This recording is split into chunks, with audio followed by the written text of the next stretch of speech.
तर भावा, मसल वाढले म्हणजे बॉडी बनत नाही. त्यासाठी बॉडीमध्ये ताकद आणि स्फूर्ती हवी असती, ती फक्त आपल्याला गावठी व्यायाम येते.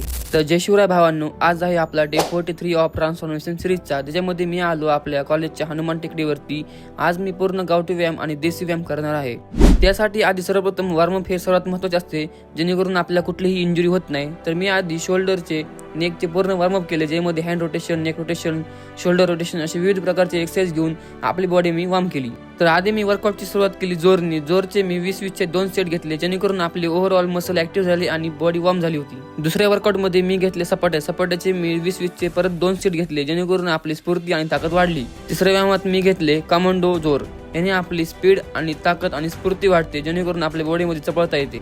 चौथ्या व्यायामामध्ये मी घेतले हनुमान दंड, जेणेकरून आपली लोअर बॅक ही ट्रेन होती व स्ट्रॉंग होते.